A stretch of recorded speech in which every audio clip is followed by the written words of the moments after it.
Tell me, my dear, does a heart still break once it stops beating?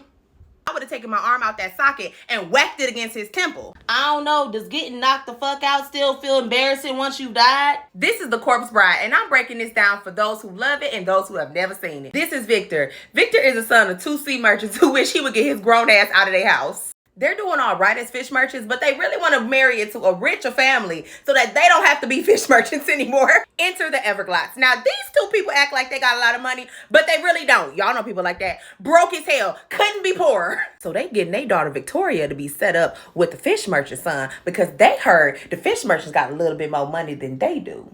Now, Victoria, sweet as pie. Her parents, grade A assholes. But they suck it up and decide that Victoria is their last hope to getting back into some kind of fortune. So they decide those two will be engaged. This wedding rehearsal is a mess. Victor is so nervous that he drops the ring, which is apparently bad luck. Then this fool lights the skirt on fire because he has a candle in his hand. It's a mess. Now during this rehearsal is also where we meet our villain because this messy bitch come in and say, oh, I'm a distant relative here for the wedding. It's because they didn't even have to say that he was the villain. I looked at that chin and was like, this the villain. Y'all need to kick him out right now.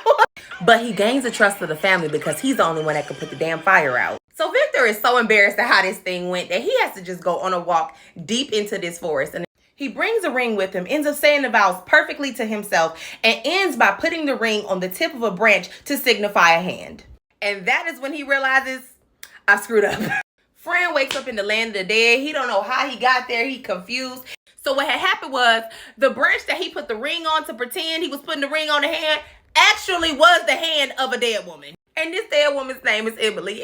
So Victor looks at her. He like, damn girl, what happened to you? You look too young to be here. Basically, Emily was about to get married to this man. The man tells her, let's elope. And when we elope, bring all of your family jewels and emblems to this forest. He meets her in the forest, but when he meets her, he kills her. So now Victor really freaking out because he realizing he really married this girl and is binded in the place where they live. Victor tricks Emily and says, you know, I would really like to just go ahead and close a chapter with my family. Do you mind if we go back up to the land of the living? So the only person that can actually make this happen is Elder Gutnick. He is like, okay, I can do this for you, but I can only do it once. And the only way that you can get back to the underworld is by saying hopscotch. So the magic works. They goes up to the real world, right? But the first person that he goes to instead of the person he said he was going to see is Victoria. So Emily finds him. She busts in and she's like, who is this? I'm looking at each other like, honey, I don't know who you are, but I'm his wife. And Emily put that hand out. Obviously, there's a ring. But instead of Victor saying this was all a mistake, he says she's just a dead woman.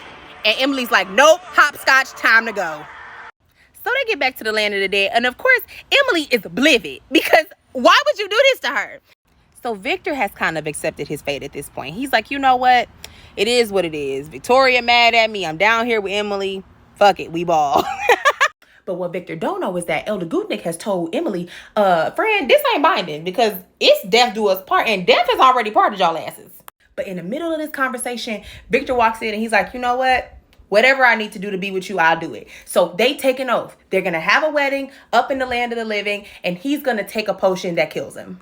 But back in the land of the living, this weirdo has convinced the family that I know that I'm a distant relative, but I should marry your daughter. What? So Victoria has been forced to marry this asshole. And when I tell y'all this was the lamest wedding reception I've ever seen in my life, if I had spent $700 on a flight to come to this shit, I'd be livid. Anyway, he's sitting there talking and the dead folks arrive, honey, because they're having the wedding because that is the only way they can make it so that Victor dies and is able to come back down with them. So while all this chaos is going on, he hems up Victoria and he's like, you need to get the money and the diamonds and we need to get the fuck out of here. She like, oh, honey, I don't have anything. It's actually my marriage to you that is getting us back in the good graces of the dollar bill. And he like, what are you talking about? She like, oh, did things not go according to your plan? Go off, Victoria. Go off.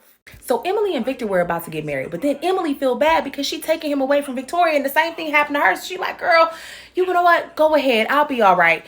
But then Lord Barkus come in there and he's like, actually, she's still my wife. And Emily realizes where she knows this man from. This is the man that killed her and took everything that she had. And he was about to do the same damn thing to Victoria. So now they are full-blown fighting in this church because absolutely not. So right as the townspeople are about to get into his ass, Elder Gutnick is like, nope, we can't really do anything because we in the land of the living. But this dumbass drinks the poison that Victor was about to drink to become dead to be with Emily. And before his stupid ass could walk out the door, dead. Stupid.